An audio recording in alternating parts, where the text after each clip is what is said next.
ಸೋದೇ ಇಲ್ಲ ಅಂತ ಹೇಳ್ತಾರೆ. ಹಾಗಿದ್ರೆ ಈ ರೀತಿಯ ವೆರಿಕೋಸ್ ವೆನ್ಸ್ಗೆ ಯಾವ ರೀತಿಯ ಶಾಶ್ವತ ಪರಿಹಾರ ಕಂಡುಕೊಳ್ಳಬಹುದು? ಆಪರೇಷನ್ನೇ ಮಾಡಬೇಕಾ? ಈ ರೀತಿಯ ಹಲವಾರು ಪ್ರಶ್ನೆಗಳಿದೆ. ಇದಕ್ಕೆ ನಮ್ಮ ಹೋಮಿಯೋಪತಿಯಲ್ಲಿ ಯಾವ ರೀತಿ ಚಿಕಿತ್ಸಾ ವಿಧಾನ ಇದೆ ತಿಳ್ಕೊಳ್ಳೋಣ. ಇದು ಈ ಹೊತ್ತಿನ ನಿತ್ಯ ಸಂಜೀವಿನಿ. ನಮ್ಮ ಜೊತೆ ಇದ್ದಾರೆ ಹೋಮಿಯೋಪತಿ ವೈದ್ಯರಾಗಿರುವಂತಹ ಡಾಕ್ಟರ್ ಕೆ ಮಂಜುನಾಥ್ ಅವರು. ಹಲೋ ಡಾಕ್ಟರ್, ಕಾರ್ಯಕ್ರಮಕ್ಕೆ ಸ್ವಾಗತ. Thank you doctor. ಈ ವೆರಿಕೋಸ್ ವೆನ್ಸ್ ಸಾಮಾನ್ಯವಾಗಿ ಏಜ್ ಜಾಸ್ತಿ ಇರೋರಲ್ಲಿ ಕಾಣಿಸುತ್ತಾ ಅಥವಾ ಏಜ್ ಮೇಲೆ ಅದರ ತೀವ್ರತೆ ಡಿಪೆಂಡ್ ಆಗುತ್ತಾ? ಖಂಡಿತ. ವೆರಿಕೋಸ್ ವೈನ್ಸ್ ಅನ್ನೋದು ತುಂಬ ಜನಕ್ಕೆ ಗೊತ್ತಿಲ್ಲ, ಏನಿದು ಕಾಯಿಲೆ, ಇದು ಸಮಸ್ಯೆನಾ ಅಂತ. ಎಷ್ಟೋ ಜನ ಇದರಿಂದ ಬಳಲ್ತಿದ್ರೂ ಸಹ ಚಿಕಿತ್ಸೆನ ಪಡ್ಕೊಂಡಿರೋದಿಲ್ಲ. ಯಾಕಂದರೆ ಇದೊಂದು ಸ್ವಲ್ಪ ವರ್ಷಗಳ ಕಾಲ ಯಾವುದೇ ರೀತಿ ನೋವನ್ನಾಗಲಿ ತೊಂದರೆ ಆಗಲಿ ದೇಹಕ್ಕೆ ಉಂಟು ಮಾಡೋದಿಲ್ಲ. ಒಂದೆರಡು ವರ್ಷ ಆದಮೇಲೆ ಸಮಸ್ಯೆಗಳು ಸ್ಟಾರ್ಟ್ ಆಗುತ್ತೆ, ನೋವು ಸ್ಟಾರ್ಟ್ ಆಗುತ್ತೆ. ಸೊ ವೆರಿಕೋಸ್ ವೈನ್ಸ್ ಅನ್ನೋದು ಇದೊಂದು ಕಾಲಿನ ರಕ್ತನಾಳಗಳಲ್ಲಿ ಕಂಡುಬರುವಂಥ ಒಂದು ಸಮಸ್ಯೆ ಅಂತಲೇ ಹೇಳ್ಬೋದಾಗತ್ತೆ. ಸೊ ಯಾವಾಗ ಕಾಲಿನ ರಕ್ತನಾಳಗಳಲ್ಲಿ ರಕ್ತ ಸಂಚಾರ ಅನ್ನೋದು ಕಡಿಮೆ ಆಗುತ್ತೆ, ಆಗ ರಕ್ತನಾಳಗಳು ಉಬ್ಬುವಿಕೆಗೆ ಒಳಗಾಗುತ್ತೆ, ತಿರುಚುವಿಕೆಗೆ ಒಳಗಾಗುತ್ತೆ, ಅಥವಾ ದಪ್ಪ ಆಗುತ್ತೆ, ಟ್ವಿಸ್ಟ್ ಆಗುತ್ತೆ. ಸೊ ಈ ಕಂಡೀಷನ್ನೇ ನಾವು ವೆರಿಕೋಸ್ ವೈನ್ಸ್ ಅಂತ ಹೇಳಿ ಕರಿತೇವೆ. ಸೊ ಜನರ ಮೆಂಟಾಲಿಟಿ ಹೇಗಿರುತ್ತೆ ಅಂತ ಹೇಳಿದ್ರೆ, ಪೇಯ್ನ್ ಬಂದಮೇಲೆ ಚಿಕಿತ್ಸೆ ಪಡ್ಕೊಂಡ್ರಾಯ್ತು ಅಥವಾ ತೊಂದರೆ ಆದಮೇಲೆ ಚಿಕಿತ್ಸೆ ಪಡ್ಕೊಂಡ್ರಾಯ್ತು ಅಂತ ನೆಗ್ಲೆಕ್ಟ್ ಮಾಡ್ತಾ ಹೋಗ್ತಾ ಇರ್ತಾರೆ. Varicose wines it self is A gradual onset of condition. ಇದು ಒಂದು ದಿವಸ 2 ದಿವಸದಲ್ಲಿ ಸ್ಟಾರ್ಟ್ ಆಗುವಂಥದ್ದಲ್ಲ, ಒಂದು ವಾರದಲ್ಲಿ 1 ತಿಂಗಳಲ್ಲಿ ತೊಂದರೆ ಕೊಡುವಂಥದ್ದು ಅಲ್ಲ. So it can lead to up to till ಕಾಂಪ್ಲಿಕೇಶನ್ಸ್ಗೆ ಹೋಗುತ್ತೆ. ಎಷ್ಟೋ ಜನ ಸರ್ಜರಿಯ ಮೊರೆ ಹೋಗ್ತಾರೆ, ಸರ್ಜರಿಯ ನಂತರ ಕೂಡ ಇದು ರಿಲ್ಯಾಪ್ಸ್ ಆಗ್ತಾ ಹೋಗ್ತಾ ಇರುತ್ತೆ. ಸೊ ಕಾಲಲ್ಲಿ ಕಂಡುಬರುವಂಥ ಒಂದು ಸಮಸ್ಯೆ ಇರೋದ್ರಿಂದ ಇದು ಹೆಚ್ಚಾಗಿ ಕಾಲಿನಲ್ಲಿ ಲಕ್ಷಣಗಳು ಕಾಣ್ತಾ ಹೋಗ್ತಾ ಇರುತ್ತೆ. ಕಾಲಿನಲ್ಲಿ ನೋವು ಕಾಣುವಂಥದ್ದು, ಕಾಲಿನಲ್ಲಿ ಊತ ಕಾಣುವಂಥದ್ದು.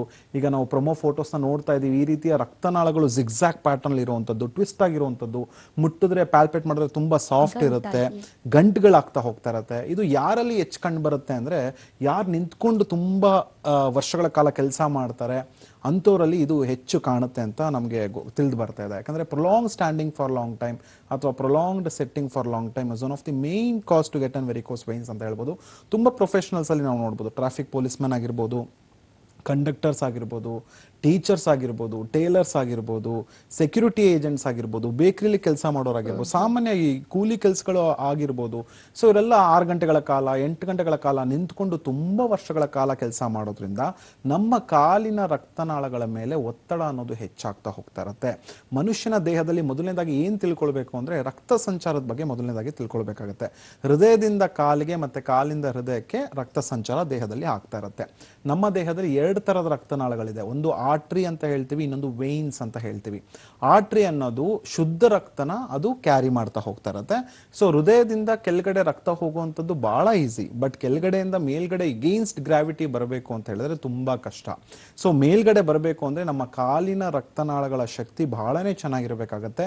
ಸೊ ನಮ್ಮ ಕಾಲಿನ ವೇನ್ಸ್ ಅಲ್ಲಿ ನಾವು ಲೀಫ್ಲೆಟ್ಸ್ ಅಂತ ಹೇಳಿ ಕರಿತೇವೆ, ಅಥವಾ ವ್ಯಾಲ್ವ್ಸ್ ಅಂತ ಹೇಳಿ ಕರಿತೇವೆ, ಕವಾಟಗಳು ಅಂತ ಅದನ್ನ ನಾವು ಕನ್ನಡದಲ್ಲಿ ಕರಿಬಹುದು. ಈ ಕವಾಟಗಳು ಏನ್ ಕೆಲಸ ಮಾಡ್ತಾ ಇರುತ್ತೆ, ರಕ್ತ ಏನ್ ಕೆಳಗಡೆ ಉಳ್ಕೊಳ್ತಾ ಇರುತ್ತೆ ಅದು ಮೇಲ್ಗಡೆ ಒನ್ ವೇ ಡೈರೆಕ್ಷನ್ ಅಲ್ಲಿ ಪುಷ್ ಮಾಡ್ತಾ ಹೋಗ್ತಾ ಇರುತ್ತೆ. ಸೊ ಯಾರ ಕಾಲಿನ ರಕ್ತನಾಳಗಳ ಕವಾಟಗಳು ವೀಕ್ ಆಗ್ತಾ ಹೋಗ್ತಾ ಇರುತ್ತೆ, ಕೆಳಗಡೆ ಬರುವಂತ ರಕ್ತ ಮೇಲ್ಗಡೆ ಬರೋದಿಲ್ಲ. ಸೊ ಆಗ ಕೆಳಗಡೆನೆ ಕಾಲಿನ ರಕ್ತನಾಳಗಳ ರಕ್ತ ಉಳ್ಕೊಳ್ಳೋಕೆ ಸ್ಟಾರ್ಟ್ ಆಗುತ್ತೆ, ಬ್ಯಾಕ್ ಫ್ಲೋ ಆಫ್ ಬ್ಲಡ್ ಅಂತ ಹೇಳ್ತೀವಿ. ಸೊ ಯಾವಾಗ ತುಂಬಾ ದಿವಸ ನಮ್ಮ ಕಾಲಿನ ರಕ್ತನಾಳಗಳಲ್ಲಿ ರಕ್ತ ಉಳ್ಕೊಳ್ಳುತ್ತೆ, ಅಲ್ಲೊಂದು ಪ್ರೆಷರ್ ಡೆವಲಪ್ ಆಗುತ್ತೆ. ಅದನ್ನೇ ನಾವು ಮೆಡಿಕಲಿ ಇಂಟ್ರಾವೀನಸ್ ಪ್ರೆಷರ್ ಅಂತ ಹೇಳಿ ಕರಿತೇವೆ. ಸೊ ಇಂಟ್ರಾವೀನಸ್ ಪ್ರೆಷರ್ ಹೆಚ್ಚಾದಾಗ ಕಾಲಿನ ರಕ್ತನಾಳಗಳ ಎಲಾಸ್ಟಿಸಿಟಿ ಕಳ್ಕೊಳ್ಳುತ್ತೆ, ಅದರ ಶಕ್ತಿ ಕುಗ್ಗುತ್ತೆ, ದಪ್ಪ ಆಗುತ್ತೆ, ಜಿಗ್ಜಾಗ್ ಪ್ಯಾಟರ್ನ್ ಆಗುತ್ತೆ. ಸೊ ಎಷ್ಟೋ ಜನಕ್ಕೆ ಈ ಲಕ್ಷಣಗಳನ್ನ ನಾವು ನೋಡ್ತಾ ಹೋಗ್ಬೋದಾಗತ್ತೆ. ಇದು ಪ್ಯೂರ್ಲಿ ಎ ವೆರಿಕೋಸ್ ವೈನ್ಸ್ ಅಂತ ಹೇಳಿ ಕರಿಬಹುದಾಗತ್ತೆ. ಡಾಕ್ಟರ್, ಈ ವೆರಿಕೋಸ್ ವೈನ್ಸ್ ಮತ್ತೆ ಸ್ಪೈಡರ್ ವೈನ್ಸ್ ಅಂತಾರಲ್ಲ, ಎರಡು ಒಂದೇನಾ?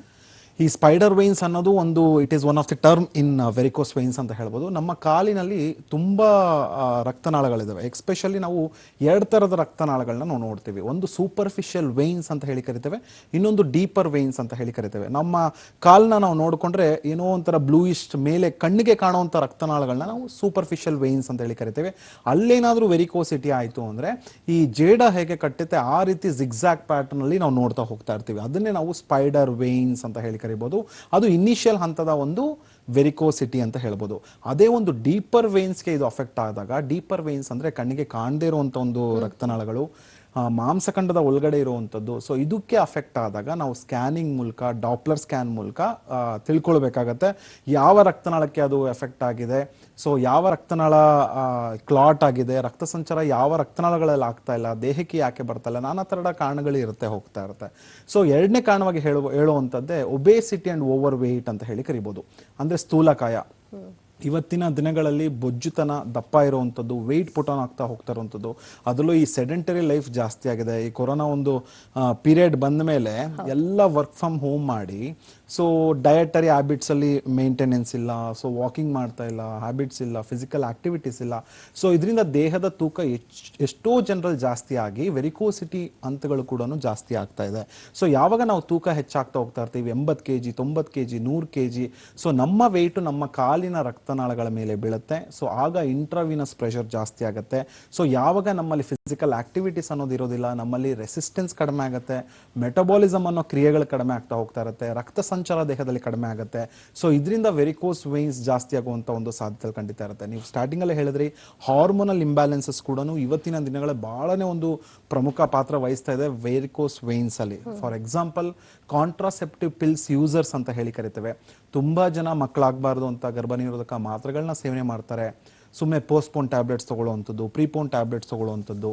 ಸೊ ಇದರಿಂದ ಏನಾಗುತ್ತೆ, ನಮ್ಮ ದೇಹದಲ್ಲಿ ನಾನಾ ಥರದ ಒಂದು ಹಾರ್ಮೋನ್ ವ್ಯತ್ಯಾಸಕ್ಕೆ ಒಳಗಾದಾಗ ರಕ್ತನಾಳಗಳ ಕವಾಟಗಳ ಮೇಲೆ ಅದು ಡೈರೆಕ್ಟ್ ಆಗಿ ಅವಲಂಬಿಸಿರೋದ್ರಿಂದ ಅದು ವೀಕ್ ಆಗುವಂಥ ಒಂದು ಸಾಧ್ಯತೆ ಖಂಡಿತ ಇರುತ್ತೆ. ಸೊ ಹಾರ್ಮೋನಲ್ ಟ್ಯಾಬ್ಲೆಟ್ಸ್ ಇಂದ ನಮ್ಮ ದೇಹದಲ್ಲಿ ರಕ್ತ ಸಂಚಾರ ಏರ್ಪೇರಾಗೋದುಂಟು. ಸೊ ಇದರಿಂದ ವೆರಿಕೋಸಿಟಿ ಬರುತ್ತೆ. ಮಹಿಳೆಯರು ಹೆಚ್ಚಾಗಿ ಈ ವೆರಿಕೋಸಿಟಿಯಿಂದ ಬಳಲ್ತಾರೆ. ಯಾಕಂದ್ರೆ ಅವರ ಒಬೇಸಿಟಿ ಇರ್ಬೋದು, ಮನೆಯಲ್ಲೇ ಸೆಡೆಂಟರಿ ವರ್ಕ್ ಇರ್ಬೋದು, ಆಕ್ಟಿವಿಟೀಸ್ ಇಲ್ಲದೇ ಇರುವಂಥದ್ದು ಇರ್ಬೋದು, ಅಥವಾ ಹಾರ್ಮೋನಲ್ ಇಂಬ್ಯಾಲೆನ್ಸಸ್ ಅಂತ ಇರ್ಬೋದು. ಎಷ್ಟೋ ಜನ ನಾವು ಗರ್ಭ ಧರಿಸಿರ್ತಾರಲ್ಲ ಅಂಥವ್ರಲ್ಲೂ ಕೂಡ ಪ್ರೆಗ್ನೆಂಟ್ ಲೇಡೀಸ್ ಅಲ್ಲೂ ನಾವು ಈ ವೆರಿಕೋಸಿಟಿನ ನೋಡ್ತೀವಿ. ಯಾಕಂದ್ರೆ ಗರ್ಭಕೋಶದಲ್ಲಿ ಮಗು ಬೆಳೀತಾ ಇರುತ್ತೆ, ಅದರ ವೆಯ್ಟು ಕಾಲಿನ ರಕ್ತನಾಳಗಳ ಮೇಲೆ ಬೀಳ್ಬೋದು. ಒಂದ್ಸರಿ ಪ್ರೆಗ್ನೆಂಟ್ ಆಗಿದ ತಕ್ಷಣ ಎಲ್ಲ ಆಕ್ಟಿವಿಟೀಸ್ ಕೂಡ ನಿಲ್ಲಿಸ್ಬಿಡ್ತಾರೆ. ಸೊ ಇದು ಎಲ್ಲೋ ಒಂದ್ ಕಡೆ ಈ ರೀತಿಯ ಒಂದು ವೆರಿಕೋಸಿಟಿ ಬರುವಂಥದ್ದು, ರಕ್ತನಾಳಗಳ ಸಮಸ್ಯೆ ಬರುವಂಥದ್ದು, ಅಥವಾ ಫ್ಯಾಮಿಲಿ ಹಿಸ್ಟ್ರಿ ಆಫ್ ವೆರಿಕೋಸಿಟಿ, ತಂದೆ ತಾಯಿಗೆ ವೆರಿಕೋಸಿಟಿ ಇರುವಂಥದ್ದು, ತಾಯಿಗೆ ಗರ್ಭಾವಸ್ಥೆ ಸಮಯದಲ್ಲಿ ವೆರಿಕೋಸಿಟಿ ಇರುವಂಥದ್ದು, ಇದೆಲ್ಲ ಅವರ ನೆಕ್ಸ್ಟ್ ಜನರೇಷನ್ಗೆ ಕ್ಯಾರಿ ಆಗುವಂಥ ಒಂದು ಸಾಧ್ಯತೆ ಖಂಡಿತ ಇರುತ್ತೆ ಅನ್ನೋದು ಈ ಮೂಲಕ ಹೇಳ್ಬೋದು. ಅದೇ ಒಬೆಸಿಟಿ ಇರೋರಲ್ಲೂ ಕೂಡ ಈ ವೆರಿಕೋಸ್ ವೇನ್ಸ್ ಜಾಸ್ತಿ ಖಂಡಿತ. ಯಾವಾಗ ನಾವು ವೆಯ್ಟ್ ಜಾಸ್ತಿ ಆಗ್ತಾ ಹೋಗ್ತಾ ಇರ್ತೀವಿ, ಸೊ ಎಷ್ಟೋ ಜನಕ್ಕೆ ಈ ಕ್ಯಾಲರೀಸ್ ಅಂತ ಒಂದು ನಾವು ಹೇಳ್ತೀವಿ, ಇಷ್ಟೇ ಕ್ಯಾಲರಿ ತಿನ್ಬೇಕು, ಇಷ್ಟೇ ವಿಟಮಿನ್ಸ್ ತಿನ್ಬೇಕು, ಇಷ್ಟೇ ಕಾರ್ಬೋಹೈಡ್ರೇಟ್ಸ್ ತಿನ್ಬೇಕು, ಅದನ್ನ ಮೇಂಟೈನ್ ಮಾಡಕ್ ಆಗೋದಿಲ್ಲ. ಸೊ ಡಯಟ್ ಅಂತ ಹೇಳಿದ ತಕ್ಷಣ ಉಪವಾಸ ಇರುವಂಥದ್ದೇ ಡಯಟ್ ಅಂತ ಹೇಳ್ತಾರೆ. ಸೊ ನಮ್ಮ ದೇಹಕ್ಕೆ ಎಲ್ಲ ವಿಟಮಿನ್ಸು, ಎಲ್ಲ ಪ್ರೋಟೀನ್ಸು, ಎಲ್ಲ ಪೌಷ್ಟಿಕಾಂಶಗಳು ಬೇಕು. ಅದು ಎಷ್ಟರ ಮಟ್ಟಿಗೆ ಕ್ಯಾಲ್ಕುಲೇಟ್ ಆಗಿ ತಗೊಳ್ಳುವಂಥದ್ದೇ ಒಂದು ಡಯಟ್ ಅಂತ ಹೇಳ್ತೀವಿ. ಸೊ ಇದು ಯಾವಾಗ ಏರ್ಪೇರು ಉಂಟಾಗ್ತಾ ಹೋಗ್ತಾ ಇರುತ್ತೆ, ಸೊ ಯಾರು ಸ್ಮೋಕಿಂಗ್ ಮಾಡ್ತಾ ಹೋಗ್ತಾರೆ, ಧೂಮಪಾನಕ್ಕೆ ಯಾರು ಒಳಗಾಗಿರ್ತಾರೆ ಅಂಥವರಲ್ಲಿ ಆದಷ್ಟು ಎಲಾಸ್ಟಿಸಿಟಿ ಕಡಿಮೆ ಆಗ್ಬಿಡುತ್ತೆ, ರಕ್ತನಾಳಗಳ ಮೇಲೆ ಒತ್ತಡ ಬೀಳುತ್ತೆ. ಸೊ ಇದೆಲ್ಲ ಪ್ರೀ ಮೇಂಟೆನೆನ್ಸ್ ಕಾಸಸ್ ಅಥವಾ ಕಾರಣಗಳಂತ ಹೇಳ್ಬೋದು. ವೆರಿಕೋಸ್ ವೈನ್ಸ್ ಬಂದ್ಮೇಲೆ ಚಿಕಿತ್ಸೆ ಪಡ್ಕೊಳ್ಳೋದಕ್ಕಿಂತ ನಾನು ಏಕೆ ಇಷ್ಟೆಲ್ಲ ಕಾರಣಗಳು ಹೇಳ್ತಾ ಇದ್ದೀನಿ, ಸೊ ಜನರಲಿ ಗೊತ್ತಾಗುತ್ತೆ, ಹೌದು ನಾನು ಇದು ತಪ್ಪು ಮಾಡ್ತಾ ಇದ್ದೀನಿ, ಹೌದು ನಾನು ವೆಯ್ಟ್ ಜಾಸ್ತಿ ಇದ್ದೀನಿ, ಹೌದು ನನ್ನಲ್ಲಿ ಫಿಸಿಕಲ್ ಆಕ್ಟಿವಿಟೀಸ್ ಇಲ್ಲ. ಸೊ ಇದು ಬರೋದಕ್ಕಿಂತ ಮುಂಚಿತವಾಗೇನೆ ಅವ್ರು ಎಚ್ಚೆತ್ಕೊಂಡ್ರೆ ಖಂಡಿತ ಇದೆಲ್ಲ ಒಂದು ಸಮಸ್ಯೆಗಳಿಂದ ನಾವು ಖಂಡಿತ ದೂರ ಇರ್ಬೋದು ಅನ್ನೋದು ಹೇಳ್ಬೋದಾಗುತ್ತೆ. ಸೊ ಇನಿಷಿಯಲ್ ಸ್ಟೇಜ್ ಅಲ್ಲೇ ನಮಗೆ ಟ್ರೀಟ್ಮೆಂಟ್ ನ ಅವಶ್ಯಕತೆ ಇರುತ್ತಾ ಅಥವಾ ವ್ಯಾಯಾಮ ಮಾಡಿ ಅದನ್ನ ಸರಿ ಮಾಡ್ಕೊಳ್ಬಹುದಾ? ಮನುಷ್ಯ ಅಂದ ಮೇಲೆ ಸಮಸ್ಯೆಗಳಿದ್ದೇ ಇರುತ್ತೆ, ದೇಹದ ಸಮಸ್ಯೆಗಳು, ನಾನಾ ತರದ ಒಂದು ತೊಂದರೆಗಳಿದ್ದೇ ಇರುತ್ತೆ. ಸೊ ಎಲ್ಲಾನು ವೈದ್ಯರ ಹತ್ರ ಹೋಗಿ ಚಿಕಿತ್ಸೆನ ಪಡ್ಕೋಬೇಕು ಅಂತ ಖಂಡಿತ ಇರೋದಿಲ್ಲ. ಸೊ ಅದಕ್ಕೆ ಡಿಸೀಸ್ ಅಲ್ಲಿ ಇನಿಷಿಯಲ್ ಹಂತ, ಸೊ ಮಿಡಲ್ ಸ್ಟೇಜಸ್ ಅಥವಾ ಲೇಟರ್ ಸ್ಟೇಜಸ್, ಕಾಂಪ್ಲಿಕೇಶನ್ ಸ್ಟೇಜಸ್ ಅಂತ ನಾವು ಹಂತಗಳನ್ನ ನಾವು ಡಿವೈಡ್ ಮಾಡ್ತಾ ಬರ್ತಾ ಇರ್ತೀವಿ. ಸೊ ವೆರಿಕೋಸ್ ವೈನ್ಸ್ ಅಲ್ಲೂ ನಾವು 3 ಹಂತನ ನೋಡ್ಬೋದು. ವೆರಿಕೋಸಿಟಿ ಅಂತ ಮೊದಲನೇ ಹಂತನ ಕರಿತೀವಿ. ಸೊ ಇಲ್ಲಿ ಜಿಗ್ಜಾಗ್ ಪ್ಯಾಟರ್ನ್ ಅಲ್ಲಿ ಟ್ವಿಸ್ಟ್ ಆಗಿರುವಂಥದ್ದು, ರಕ್ತನಾಳಗಳು ಸ್ಪೈಡರ್ ವೈನ್ಸ್ ಆಗಿ ಕಾಣುವಂಥದ್ದು, ಸ್ವಲ್ಪ ದಪ್ಪ ಆಗಿರುವಂಥದ್ದು, ಸ್ಲೈಟ್ ಆಗಿ ಈಗೀಗ ಪೇನ್ ಕಾಣಿಸ್ಕೊಳ್ತಾ ಇದೆ. ಎಷ್ಟೋ ಜನರಲ್ಲಿ ಪೇನ್, ನೋವು ಕೂಡ ಇಲ್ಲದೆ ಇರ್ಬೋದು. ಸೊ ಈ ಹಂತದಲ್ಲಿ ಅವ್ರು ಎಚ್ಚೆತ್ಕೊಂಡು ಕಾಫ್ ಮಸಲ್ಸ್ನ ಸ್ಟ್ರೆಂತ್ ಮಾಡ್ಕೊಳ್ಳುವಂಥದ್ದು, ಎಲಿವೇಶನ್, ಕಾಲೆತ್ತಿ ಮಲ್ಕೊಳ್ಳುವಂಥದ್ದು, ಎಕ್ಸಸೈಸ್ ಮಾಡುವಂಥದ್ದು. ಸೊ ಈ ರೀತಿ ಮಾಡ್ತಾ ಬಂತು ಅಂದ್ರೆ ಅವ್ರದ್ದು ಅದು ನೆಕ್ಸ್ಟ್ ಹಂತಕ್ಕೆ ಹೋಗೋದಿಲ್ಲ. ಸೊ ಅಲ್ಲಿ ಯಾವಾಗ ನೆಗ್ಲೆಕ್ಟ್ ಮಾಡ್ತಾರೆ, ಆ ಕಾಯಿಲೆ ನೆಕ್ಸ್ಟ್ ಹಂತಕ್ಕೆ ಹೋದಾಗ ಸೊ ಇಲ್ಲಿ ವೀನಸ್ ಎಕ್ಸಿಮಾ ಅಂತ ಅಥವಾ ವೀನಸ್ ಎಕ್ಸಿಮಾ ಸ್ಟೇಜ್ ಅಂತ ಹೇಳಿ ಕರಿತೇವೆ. ಸೊ ನಮಗೆ ಕೆಳಗಡೆ ಕಾಲಿನಲ್ಲಿ ಉಳಿತಾ ಇರುವಂಥದ್ದು ಕೆಟ್ಟ ರಕ್ತ, ಮಲಿನ ರಕ್ತ. ಸೊ ಆ ಮಲಿನ ರಕ್ತ ಕಾಲಲ್ಲಿ ತುಂಬಾ ದಿವಸ ಉಳಿಯೋದ್ರಿಂದ ಆ ಭಾಗದ ಚರ್ಮ ಕಪ್ಪಾಗಕ್ಕೆ ಸ್ಟಾರ್ಟ್ ಆಗ್ಬಿಡುತ್ತೆ. ಸೊ ಬ್ಲ್ಯಾಕಿಶ್ ಡಿಸ್ಕಲರೇಷನ್ ಆಗಕ್ಕೆ ಸ್ಟಾರ್ಟ್ ಆಗುತ್ತೆ. ಸೊ ಅಲ್ಲಿ ಇಚ್ಚಿಂಗ್ ಸ್ಟಾರ್ಟ್ ಆಗುವಂಥದ್ದು, ಪಸ್ ಬರುವಂಥದ್ದು, ತುಂಬಾ ಕೆಳಗಡೆಯಿಂದ ಎಷ್ಟೋ ಜನರ ಕಾಲುಗಳನ್ನ ನೋಡಿದಾಗ ಕೆಳಗಡೆಯಿಂದ ಕಾಲು ಕಪ್ಪಾಗ್ತಾ ಹೋಗ್ತಾ ಇರುತ್ತೆ. ಏನೋ ಒಂದು ಮುಲ ಮಚ್ಚುವಂಥದ್ದು, ಸ್ಪ್ರೇಗಳನ್ನ ಅಪ್ಲೈ ಮಾಡುವಂಥದ್ದು, ಆಯಿಂಟ್ಮೆಂಟ್ಗಳನ್ನ ಅಪ್ಲೈ ಮಾಡುವಂಥದ್ದು, ಇದೆಲ್ಲ ರಾಂಗ್ ವೇ ಅಲ್ಲಿ ಹೋಗ್ತಾ ಇರ್ತಾರೆ. ಸೊ ಖಂಡಿತ ಅದು ಚರ್ಮದ ಸಮಸ್ಯೆ ಅಲ್ಲ. ಸೊ ಅಂಟಿಲ್ ಅಂಡ್ ಅನ್ಲೆಸ್ ಒಳಗಡೆ ರಕ್ತ ಸಂಚಾರ ಹೆಚ್ಚಾಗೋ ತನಕ ಅದು ವಾಸಿ ಆಗೋದಿಲ್ಲ. ಇದು 2ನೇ ಹಂತ. ಸೊ ಎಷ್ಟೋ ಜನ ಈ ಹಂತದಲ್ಲೂ ಚಿಕಿತ್ಸೆನ ಪಡ್ಕೊಳ್ಳೋದಿಲ್ಲ, ಲೇಟರ್ ಹಂತಕ್ಕೆ ಹೋಗುತ್ತೆ, ಕಾಂಪ್ಲಿಕೇಶನ್ ಹಂತಕ್ಕೆ ಹೋಗುತ್ತೆ, ವೆರಿಕೋಸ್ ಅಲ್ಸರ್ ಅಂತ ಹೇಳಿ ಕರಿತೇವೆ. ಸೊ ಗಾಯಗಳಾಗ್ಬಿಡುತ್ತೆ, ಉಣ್ಗಳಾಗ್ಬಿಡುತ್ತೆ, ಬ್ಲಡ್ ಪಾಸ್ ಆಗುವಂಥದ್ದು, ಬ್ಲಡ್ ಯೂಸ್ ಆಗುವಂಥದ್ದು, ಪಸ್ ಯೂಸ್ ಆಗುವಂಥದ್ದು. ಇದು ಅನುಭವಿಸೋರಿಗೆ ಮಾತ್ರ ಗೊತ್ತು ಎಷ್ಟೆಲ್ಲ ಸಮಸ್ಯೆಗೆ ಒಳಗಾಗುತ್ತೆ ಅಂತ. ನಾನು ವೀಕ್ಷಕರಲ್ಲಿ ಕೇಳ್ಕೊಳ್ಳೋದು ಒಂದೇ, ಸೊ ನಾನು ಏನೇನು ಲಕ್ಷಣಗಳು ಹೇಳ್ತಾ ಇದ್ದೀನಿ, ಪ್ರೊಮೋ ಫೋಟೋಸಲ್ಲಿ ನಿಮ್ಮ ಕಾಲಲ್ಲಿ ಏನಾದ್ರು ರಕ್ತನಾಳಗಳು ಕಾಣ್ತಿದ್ರೆ ಖಂಡಿತ ವೈದ್ಯರನ್ನ ಭೇಟಿಯಾಗಿ ಸೆಲ್ಫ್ ಮೆಡಿಕೇಶನ್ಸ್ನ ತಗೊಳ್ಬೇಡಿ, ಸೆಲ್ಫ್ ಡಿಸಿಷನ್ನ ತಗೊಳ್ಬೇಡಿ. ಇದೆಲ್ಲ ಗ್ರ್ಯಾಜುವಲ್ ಆನ್ಸೆಟ್, ಅಂದರೆ ದಿನ ಕ್ಷೀಣಿಸುವಂಥ ಒಂದು ಕಾಯಿಲೆ, ವರ್ಷ ಕ್ಷೀಣಿಸುವಂಥ ಒಂದು ಕಾಯಿಲೆ. ಇನಿಷಿಯಲ್ ಹಂತದಲ್ಲಿ ಬಂದರೆ ನಿಮಗೂ ಕೂಡ ರಿಸಲ್ಟ್ಸ್ ಬೇಗ ಬರುತ್ತೆ. ಮತ್ತು ಆ್ಯಸ್ ಎ ವೈದ್ಯರಾಗಿ, ಡಾಕ್ಟರ್ಸ್ ಆಗಿ ನಮಗೂ ಚಿಕಿತ್ಸೆ ಕೊಡೋದಕ್ಕೆ, ಚಿಕಿತ್ಸೆ ಫಲಕಾರಿ ಆಗೋದಕ್ಕೆ ಬಹಳನೇ ಸಹಾಯ ಆಗುತ್ತೆ ಅನ್ನೋದು ಹೇಳ್ಬೋದು. ಆಲ್ರೈಟ್ ಡಾಕ್ಟರ್, ಮತ್ತೆ ನಮ್ಮ ಮಾತು ಮುಂದುವರಿಸೋಣ. ವೆರಿಕೋಸ್ ವೇನ್ಸ್ ಬಗ್ಗೆ ಬಹಳಷ್ಟು ವಿಚಾರಗಳನ್ನ ತಿಳ್ಕೊಳ್ಬೇಕು. ಹೇಗೆ ಹೋಮಿಯೋಪತಿಯಲ್ಲಿ ಟ್ರೀಟ್ ಮಾಡಬಹುದು ಇದನ್ನ ತಿಳ್ಕೊಳ್ಳೋಣ ಬ್ರೇಕ್ನ ನಂತರ. ನಮ್ಮೂರು ದೇವಸ್ಥಾನದಲ್ಲಿ ಇರೋ ತರ ಗ್ರ್ಯಾಂಡ್ ಆಗಿ ಒಂದು ಆಂಟಿಕ್ ಜ್ಯುವೆಲ್ರಿ ಕೊಡಿಸ್ತೀನಿ ಅಂದಿದ್ರಲ್ಲ, ಜ್ಞಾಪಕ ಇದೆಯಾ? ಇದೆ, ಜ್ಞಾಪಕ ಇದೆಯಮ್ಮ. ಏನು ಪ್ರಾಮಿಸ್ ಮಾಡಿ ಮರ್ತು ಬಿಟ್ರ? ಆದ್ರೆ ಮಲಬಾರ್ ನಿಮಗ್ ಕೊಟ್ಟಂತ ಯಾವ ಪ್ರಾಮಿಸು ಮರೆಯೋದಿಲ್ಲ. 20 ವರ್ಷಗಳಿಂದ 100% BIS ಹಾಲ್ ಮಾರ್ಕ್ ಚಿನ್ನದ ಒಡವೆಗಳನ್ನ ಮಾತ್ರ ಕೊಡ್ತಿದ್ದಾರೆ. 28 ಕ್ವಾಲಿಟಿ ಟೆಸ್ಟ್ ಮಾಡಿರೋ ವಜ್ರದ ಒಡವೆಗಳು. ಮಲಬಾರ್ ಚಿನ್ನ ಪರಿಶುದ್ಧವಾದದ್ದು. ಇನ್ಮೇಲೆ ಮಲಬಾರ್ನಲ್ಲೇ ತಗೋತೀವಿ. ಫೇರ್ ಪ್ರೈಸ್ ಪ್ರಾಮಿಸ್ ನಲ್ಲೇ ತಗೋತೀವಿ. Malabar gold and diamonds. ಎಂಪಿಯಿಂದ ಆರಿಸಿದ ಗೋಧಿಯಿಂದ ತಯಾರಾದ ಫಾರ್ಚೂನ್ ಚಕ್ಕಿ ಫ್ರೆಶ್ ಆಟ. ಚಪಾತಿಗಳು ಆಗುತ್ತೆ ತುಂಬಾ ಸಾಫ್ಟ್ ಮತ್ತು ಸ್ವಾದಿಷ್ಟ. ಸಾಫ್ಟ್ ಚಪಾತಿಗಳ ಭರವಸೆಯೊಂದಿಗೆ ಫಾರ್ಚೂನ್ ಚಕ್ಕಿ ಫ್ರೆಶ್ ಆಟ. ಏನ್ ಹೇಳ್ತಿದ್ದೀರಾ? ಡೋರ್ ಸ್ಟೆಪ್ ಗೋಲ್ಡ್ ಲೋನ್ಸ್, ಅದು ಕೂಡ 0.49% ಬಡ್ಡಿ ದರದಲ್ಲಿ. ಅರೆ ವಾ!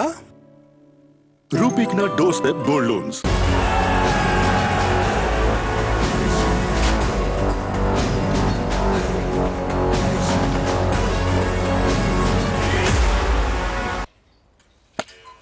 ಪ್ರೀತಿಯ ಗುಂಗ್ನಲ್ಲಿ ನಮ್ಮ ಶೆಟ್ರ್ ಮಗನ್ನ ಬಿಟ್ರೆ ಇಡೀ ಅಂಗಡಿನ ಮಾರ್ಬಿಡ್ತಾನೆ. ಪುಣ್ಯಕ್ಕೆ ತಮ್ಮ ಇನ್ವೆಸ್ಟ್ಮೆಂಟ್ ಮೇಲೆ ಇವ್ರಿಗೆ ಬೆಟರ್ ಕಂಟ್ರೋಲ್ ಇದೆ ವಿಸ್ಡಮ್ ನಲ್ಲಿ. ಇಲ್ಲಿ ಅವರು ತಮ್ಮ ಎಲ್ಲಾ ಇನ್ವೆಸ್ಟ್ಮೆಂಟ್ ನ ಮ್ಯಾನೇಜ್ ಮಾಡ್ತಾರೆ.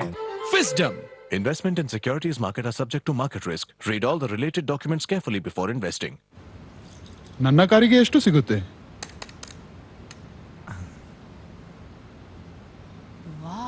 ಹೌದು ಸರ್, OLX ಆಟೋಸೇ ಕೊಡುತ್ತೆ ನಿಮ್ಮ ಕಾರಿಗೆ ಬೆಸ್ಟ್ ಪ್ರೈಸ್. ಏನ್ ಹೇಳ್ತಾ ಇದ್ದೀರಾ? ಅದೇ OLX ಆಟೋಸ್ ನಿಮ್ ಕಾರಿಗೆ ಬೆಸ್ಟ್ ಪ್ರೈಸ್ ಕೊಡುತ್ತೆ. ಇದು ಕೇವಲ ಪ್ರೈಸ್ ಅಲ್ಲ, ಸರ್ಪ್ರೈಸ್ ಆಗಿದೆ. ಏನ್ ಹೇಳ್ತಾ ಇದ್ದೀರಾ? ಈಗಲೇ OLXautos.in ಗೆ ಭೇಟಿ ನೀಡಿ. ಇವತ್ತು ನಾವೆಲ್ಲರೂ ಕೇಳ್ಕೊಳ್ಳೋದು ಒಂದೇ, ಒಳ್ಳೆ ಆರೋಗ್ಯ. ಇವತ್ತಿನ ಲೈಫ್ ಸ್ಟೈಲ್ ನಲ್ಲಿ, ಇವತ್ತಿನ ಫುಡ್ ಹ್ಯಾಬಿಟ್ಸ್ ನಲ್ಲಿ, ಇವತ್ತಿನ ಪ್ರೆಸೆಂಟ್ ಸಿಚುವೇಶನ್ ಅದು ಸಾಧ್ಯನಾ? ಅಮೃತೋನಿ ಪಾಪ್ಲಸ್ ಇದ್ರೆ ಅದು ಖಂಡಿತ ಸಾಧ್ಯ. 10 ವರ್ಷಗಳಿಂದ ನನ್ನ ಇಮ್ಯುನಿಟಿಗೆ, ನನ್ನ ಎನರ್ಜಿಗೆ ಜೊತೆಯಾಗಿರೋದು ಅಮೃತೋನಿ ಪಾಪ್ಲಸ್. ನೆನಪಿಡಿ, ಎಲ್ಲಾ ನೋನಿ ಅಮೃತೋನಿ ಅಲ್ಲ, ಆರೋಗ್ಯದ ಭರವಸೆ ಅಮೃತೋನಿ ಪಾಪ್ಲಸ್.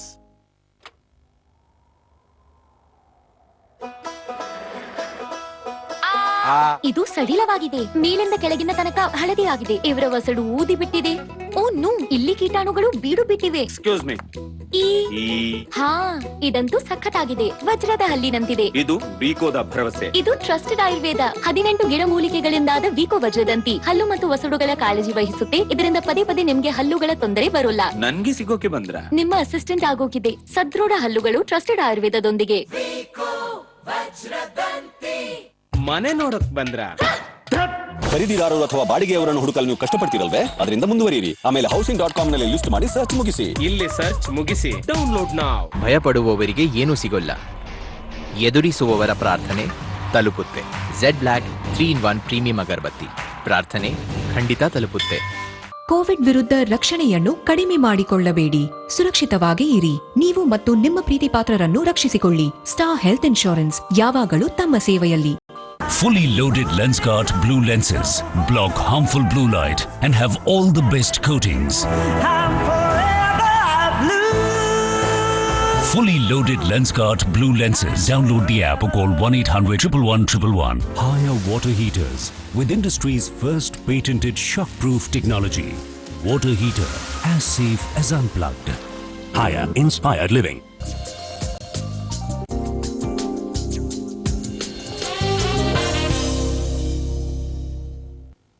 Welcome back. ನಮ್ಮ ಹೋಮಿಯೋಪತಿ ಅರ್ಪಿಸುವ ನಿತ್ಯ ಸಂಜೀವಿನಿಗೆ ಮತ್ತೊಮ್ಮೆ ಸ್ವಾಗತ.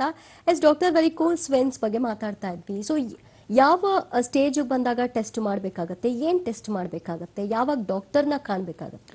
ಖಂಡಿತ ಇಲ್ಲಿ ನಾವು ಎರಡು ಥರದ ಒಂದು ಲಕ್ಷಣಗಳನ್ನ ನೋಡ್ಬೋದು. ಒಂದು ಆಬ್ಜೆಕ್ಟಿವ್ ಸಿಂಪ್ಟಮ್ಸ್, ಇನ್ನೊಂದು ಸಬ್ಜೆಕ್ಟಿವ್ ಸಿಂಪ್ಟಮ್ಸ್ ಅಂತ. ಆಬ್ಜೆಕ್ಟಿವ್ ಸಿಂಪ್ಟಮ್ಸ್ ಅಂದರೆ ಎಂಥವ್ರಿಗೂ ನೋಡಿದ್ರು ಗೊತ್ತಾಗುತ್ತೆ ಆ ವೆರಿಕೋಸ್ ವೈನ್ಸ್ ಪೇಷಂಟ್ಸ್ಗೆ ಏನಾದರೂ ರಕ್ತನಾಳ ಊತ ಆಗಿದ್ರೆ ಈ ವ್ಯಕ್ತಿಗೆ ವೆರಿಕೋಸ್ ವೈನ್ಸ್ ಇದೆ, ಹೋಗಿ ಡಾಕ್ಟರ್ ಹತ್ರ ತೋರಿಸ್ಕೊ ಅಂತ ಹೇಳ್ತಾರೆ. ಸೊ ಇದನ್ನು ನಾವು ಆಬ್ಜೆಕ್ಟಿವ್ ಸಿಂಪ್ಟಮ್ಸ್ ಅಂದರೆ ಕಣ್ಣಿಗೆ ಕಾಣುವಂಥ ಒಂದು ಲಕ್ಷಣಗಳು. ಎಷ್ಟೋ ಜನಕ್ಕೆ ಅವ್ರ ಕಾಲುಗಳನ್ನ ನೋಡಿದಾಗ ತುಂಬ ಚೆನ್ನಾಗಿರುತ್ತೆ, ಬಟ್ ಒಳಗಡೆ ಒಂದು ಡೀಪ್ ವೈನ್ಸ್ ಅಫೆಕ್ಟ್ ಆಗ್ತಾ ಇರುತ್ತೆ. ಎಷ್ಟೋ ಜನ ಸ್ಕ್ಯಾನಿಂಗ್ ಇಟ್ಕೊಂಡು ಬರ್ತಾರೆ, DVT ಅಂತ ಹೇಳಿ, ಅಂದರೆ ಡೀಪ್ ವೈನ್ ಥ್ರೋಂಬೋಸಿಸ್ ಅಂತ. ತುಂಬ ದಿವಸ ಮಲಿನ ರಕ್ತ ನಮ್ಮ ಕಾಲಲ್ಲಿ ಉಳ್ಕೊಳ್ತು ಅಂದರೆ ಅಲ್ಲಿ ರಕ್ತ ಹೆಪ್ಪುಗಟ್ಟೋ ಅಂತ ಒಂದು ಸಾಧ್ಯತೆಗಳಿರುತ್ತೆ. ಸೊ ಅದು ಟ್ರಾವೆಲ್ ಆಗ್ಬೋದು, ರಕ್ತ ಸಂಚಾರದಲ್ಲಿ ಸಂಚಾರ ಆಗ್ಬೋದು, ಹೃದಯಕ್ಕೆ ಬಂದು ಪ್ಲಗ್ ಆಗ್ಬೋದು, ಹೃದಯನಾಳಗಳ ಒಂದು ಸಮಸ್ಯೆಗಳು ಈಡಾಗ್ಬೋದು, ಪಲ್ಮನರಿ ಆರ್ಟ್ರಿಗೆ ಬಂದು ಪ್ಲಗ್ ಆಗ್ಬೋದು, ಅಥವಾ ಪಲ್ಮನರಿ ಎಂಬೋಲಿಸಮ್ ಅಂತ ಒಂದು ಕಂಡೀಷನ್ಸ್ ಬರುತ್ತೆ, ಲಂಗ್ಸ್ಗೆ ಬಂದು ಪ್ಲಗ್ ಆಗ್ಬೋದು, ಅಥವಾ ಹಾರ್ಟ್ ಅಟ್ಯಾಕ್ ಆಗುವಂಥ ಒಂದು ಸಾಧ್ಯತೆ ಖಂಡಿತ ಇರುತ್ತೆ. ಇದು ರಕ್ತನಾಳಕ್ಕೆ ಮಾತ್ರ ಸೀಮಿತ ಇರೋದಿಲ್ಲ. ಸೊ ಇದು ಕಾಂಪ್ಲಿಕೇಶನ್ ಹಂತಕ್ಕೂ ಹೋಗೋದ್ರಿಂದ ಸೊ ಎಚ್ಚೆತ್ಕೊಳ್ಳುವಂಥದ್ದು ಬಹಳ ಇಂಪಾರ್ಟೆಂಟು. ನಾನು ಹೇಳಿದೆ ಎಷ್ಟೋ ಜನರ ಕಾಲುಗಳನ್ನ ನೋಡಿದಾಗ ಚೆನ್ನಾಗಿರುತ್ತೆ, ಬಟ್ ಅವ್ರಿಗೆ ಪೇಯ್ನ್ ಫೀಲ್ ಆಗ್ತಾ ಹೋಗ್ತಾ ಇರುತ್ತೆ. Along with pain they say heaviness. So ಎಲ್ಲ ಕಾಲು ನೋವು ಕೂಡ ವೆರಿಕೋಸ್ ವೈನ್ಸ್ ಇರುತ್ತೆ ಅಂತ ಹೇಳೋಕ್ಕಾಗೋದಿಲ್ಲ. So there will be an aching pain in the lower extremities with heaviness ಅಂತ ಹೇಳಿ ಕರಿತೇವೆ. ಅಂದರೆ ಕಾಲು ನೋವಿನ ಜೊತೆಗೆ ಭಾರ. ಸೊ ಮಲಿನ ರಕ್ತ ನಮ್ಮ ಕಾಲಲ್ಲಿ ಉಳ್ಕೊಳ್ತಾರಿಂದ ನಮ್ಮ ಕಾಲೇ ನಮಗೆ ಭಾರ ಅಂತ ಅನ್ಸುತ್ತೆ. ಸೊ ಒಂದೊಂದು ಹೆಜ್ಜೆ ಇಡೋದಕ್ಕೂ ಕಷ್ಟ ಆಗುತ್ತೆ. ಸೊ ಒಂದು 5 kg ಕಲ್ಲು ಕಟ್ದಂಗಿದೆ ಡಾಕ್ಟರ್, 8 kg ಕಲ್ಲು ಕಟ್ದಂಗಿದೆ ಅಂತ ಹೇಳ್ತಾರೆ. ಸೊ ಇದು ಒಂದು ಲಕ್ಷಣ ಅಂತ ಹೇಳ್ಬೋದು. ನೀವು ಹೇಳ್ದಂಗೆ ಇನ್ನೊಂದು spider veins is one of the main symptom ಅಂತ ಹೇಳ್ಬೋದು.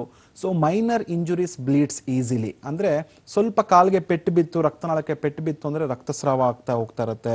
ಸೊ ರಕ್ತ ಹೆಚ್ಚು ಉಳ್ಕೊಳ್ತಾ ಇದೆ ಅಂತ ಅರ್ಥ. ಇದು ಒಂದು ಲಕ್ಷಣ ಅಂತ ಹೇಳ್ಬೋದಾಗತ್ತೆ.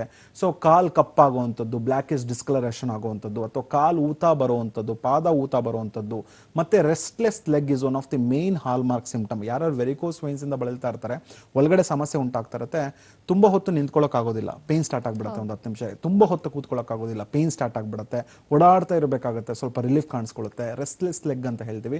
ಸೊ ಇದು one of the main symptom ಅಂತ ಹೇಳ್ಬೋದು. But as A diagnostic tool duplex Doppler ultrasonography ಅಂತ ಹೇಳ್ತೀವಿ. ಸೊ ಈ ಅಲ್ಟ್ರಾಸೋನೋಗ್ರಫಿ ಸ್ಕ್ಯಾನಿಂಗ್ ಮಾಡಿದಾಗ ಯಾವ ರಕ್ತನಾಳ ಊತಕ್ಕೆ ಒಳಗಾಗಿದೆ, ಆ ರಕ್ತನಾಳದಲ್ಲಿ ರಕ್ತ ಸಂಚಾರ ಯಾವ ರೀತಿ ಆಗ್ತಿದೆ, ಕವಾಟಗಳು ಯಾವ ರೀತಿ ಕೆಲಸ ಮಾಡ್ತಿದೆ, ಏನಾದರೂ ರಕ್ತ ಹೆಪ್ಪುಗಟ್ಟಿದೆಯಾ, ಈ ರೀತಿಯ ಒಂದು ನಾವು ಪರಿಗಣಿಸೋದಕ್ಕೆ ಆ ಸ್ಕ್ಯಾನಿಂಗ್ ಭಾಳ ಇಂಪಾರ್ಟೆಂಟ್ ಆಗುತ್ತೆ. ಆ ಸ್ಕ್ಯಾನಿಂಗ್ ನಂತರನೇ ಯಾವ ಹಂತದಲ್ಲಿದ್ದಾರೆ, ಯಾವ ರೀತಿಯ ಚಿಕಿತ್ಸೆ ತಗೋಬೇಕು, ಎಷ್ಟು ದಿನಗಳ ಕಾಲ ತಗೊಳ್ಬೇಕು, ಮೆಡಿಕಲಿನೇ ಇಂಪ್ರೂವ್ಮೆಂಟ್ ಆಗ್ತಾರಾ ಇಲ್ಲ ಸರ್ಜಿಕಲ್ ಇಂಟರ್ವೆನ್ಷನ್ ಬೇಕಾಗುತ್ತಾ ಅನ್ನೋದು ಆಸ್ ಎ ವೈದ್ಯರಾಗಿ ನಮಗೆ ತಿಳಿದು ಬರುತ್ತೆ. ಓಕೆ, ಮೈಸೂರಿನಿಂದ ಸೋಮಾ ಅಂತ ಕಾಲ್ ಮಾಡಿದ್ದಾರೆ. ಸರ್ ನಮಸ್ತೆ. ಮೇಡಮ್ ನಮಸ್ತೆ. ಡಾಕ್ಟರ್ ಮಂಜುನಾಥ್ ಇದ್ದಾರೆ, ನಿಮ್ಮ ಪ್ರಶ್ನೆ ಕೇಳಿ. ನಮಸ್ತೆ ಸರ್, ಹೇಳಿ ಏನು ತೊಂದರೆಗೆ ಕಾಲ್ ಮಾಡಿದ್ರಿ ಸರ್? ಸರ್ ನಮ್ಗೆ ಆಕ್ಸಿಡೆಂಟ್ ಆಗಿತ್ತು. ಓಕೆ, ನಮ್ಗೆ ಇದು ಬ್ಲ್ಯಾಕ್ ಆಗಿದೆ, ಬ್ಲಡ್ ಬ್ಲ್ಯಾಕ್ ಆಗಿದೆ ಅಂತ ಅವ್ರೆ. ಓಕೆ, ಆಕ್ಸಿಡೆಂಟ್ ಆಗಿ ಎಷ್ಟು ದಿನ ಆಯಿತು? ಆಕ್ಸಿಡೆಂಟ್ ಆಗಿ ಅಲ್ಲ 3 ವರ್ಷ ಆಯ್ತು ಸರ್. 3 ವರ್ಷ ಆಯಿತು. ಸೊ ಈಗ ಒಂದು ಸ್ಕ್ಯಾನಿಂಗ್ ಅಲ್ಲಿ ಏನಂತ ಬಂದಿದೆ, ಇಂಪ್ರೆಷನ್ ಏನಂತ ಬಂದಿದೆ, ಏನಂತ ಹೇಳಿದ್ದಾರೆ ತೊಂದರೆ? ಸರ್ ಸ್ಕ್ಯಾನಿಂಗ್ ಅದು ಒಳಗಡೆ ಮೂಳೆ ಫ್ರಾಕ್ಚರ್ ಆಗಿತ್ತು, ರಾಡ್ ಹಾಕಿದ್ರು. ಓಕೆ, ಅವರು MRI ಸ್ಕ್ಯಾನಿಂಗ್ ಮಾಡ್ಸೋದ್ MRI ರಾಡ್ ಹಾಕಿದ್ರೆ ನೀವು MRI ಸ್ಕ್ಯಾನಿಂಗ್ ಮಾಡ್ಸಕ್ ಆಗಲ್ಲ, ಕರೆಂಟ್ ಹೊಡಿತದೆ ಅಂತ ಹೇಳಿದ್ರು. ಮತ್ತೆ ಅದ್ಯಾವ್ದೋ ಓಕೆ, ಸಂಪರ್ಕ ಸಾಧ್ಯವಾಗಿಲ್ಲ. ಸೊ ಮೈಸೂರಲ್ಲಿ ನಮ್ಮ ಶಾಖೆ ಇದೆ. ಸೊ ತೊಂದರೆ ಭಾಳ ಇದೆ ಅಂತ ಅನ್ಕೋತೀನಿ. ಮೈಸೂರಲ್ಲಿ ನಮ್ಮ ಶಾಖೆ ಇದೆ ಸರ್, ಹೋಗಿ ಭೇಟಿಯಾಗಿ ನಿಮ್ಮ ಆಕ್ಸಿಡೆಂಟ್ಸ್ ಆದಮೇಲೆ ಏನೇನೆಲ್ಲ ರಿಪೋರ್ಟ್ಸ್ ಮಾಡಿದ್ದಾರೆ, ಏನೇನು ಸ್ಕ್ಯಾನಿಂಗ್ ಮಾಡಿದ್ದಾರೆ, ಸೊ ತೊಗೊಂಡೋಗಿ ತೋರಿಸಿ, ನುರಿತ ವೈದ್ಯರು ಇರ್ತಾರೆ. What best we can do, definitely will do it. So ನೋಡೋಣ ಯಾವ ರೀತಿ ಇಂಪ್ರೂವ್ಮೆಂಟ್ ಆಗುತ್ತೆ ಅನ್ನೋದು. ಓಕೆ, ನಂಬರ್ ಡಿಸ್ಪ್ಲೇ ಆಗ್ತಾ ಇರುತ್ತೆ, ನೋಟ್ ಮಾಡ್ಕೊಳ್ಳಿ, ಒಂದ್ಸರಿ ಚೆಕ್ ಮಾಡಿ ಅಡ್ರೆಸ್ ತಗೊಂಡು ಹೋಗಿ ಭೇಟಿ ಮಾಡ್ಬೋದು. ಡಾಕ್ಟರ್, ಹಾಗಿದ್ರೆ ನಮ್ಮ ಹೋಮಿಯೋಪತಿಯಲ್ಲಿ ವೆರಿಕೋಸ್ ವೈನ್ಸ್ಗೆ ಯಾವ ರೀತಿ ಟ್ರೀಟ್ಮೆಂಟ್ ಸಿಗಬಹುದು? ಅಂದರೆ ಆಪರೇಷನ್ನೇ ಸಜೆಷನ್ ಅಥವಾ ಬೇರೆ ರೀತಿಯ ಟ್ರೀಟ್ಮೆಂಟು ಇದೆಯಾ? Every system as its own scope and limitations ಅಂತಲೇ ಹೇಳ್ಬೋದು.